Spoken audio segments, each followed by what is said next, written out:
Today I'm walking through the VEVOR 16 Rivet Nut Tool.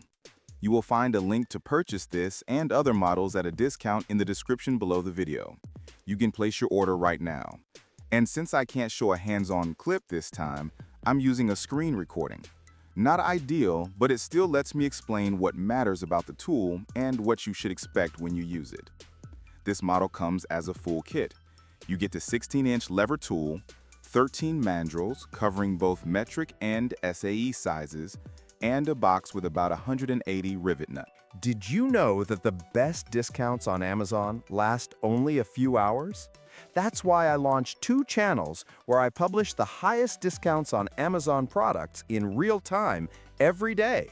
Follow the link in the description and subscribe to our Threads and Telegram channels right now to consistently save money on your everyday purchases. The first thing that stands out is the size of the handles. They're long, and that's what gives you the leverage. When you pull them together, you don't need much force. That's the whole point of this style of Rivet Nut tool. Even if your hands get tired fast, the tool still sets steel and aluminum inserts without too much effort. But the length also makes it a bit bulky to store. It's not something you toss in a small drawer.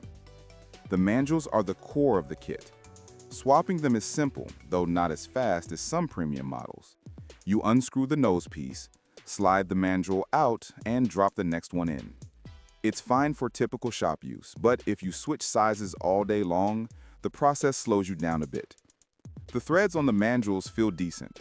Not amazing, not poor. You can tell the metal is mid-grade. It works, but I wouldn't push it past its rated sizes. Over-tightening will strip softer rivet nuts, especially the thin aluminum ones.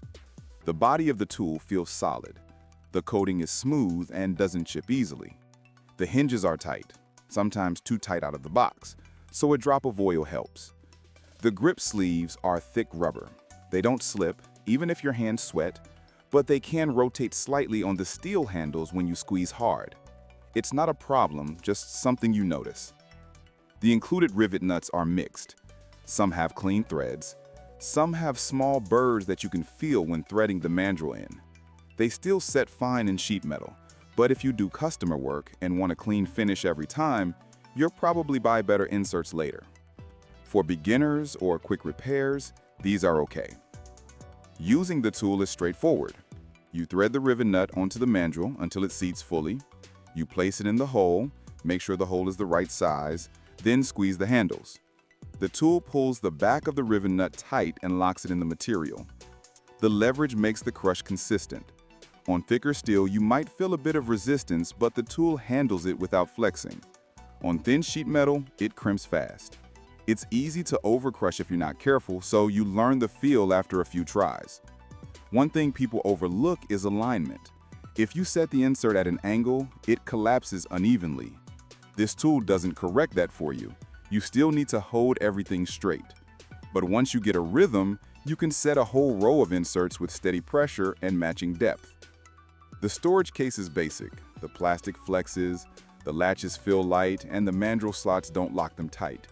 If you carry the case upright, things can shift around. It does the job, but you'll probably replace it with a better organizer if you use the tool daily. Overall, the kit is good for the price. It won't beat pro shop tools, but it's strong enough for home garages, small fabrication projects, and auto interior work. The leverage is the best part. Even if you've never used the rivet nut tool before, this one feels familiar after a few minutes. You get the important sizes, you get enough inserts to practice, and the tool itself should last as long as you don't force it past its limits. Thanks for watching. If this helped, hit like and subscribe so you don't miss the next breakdown.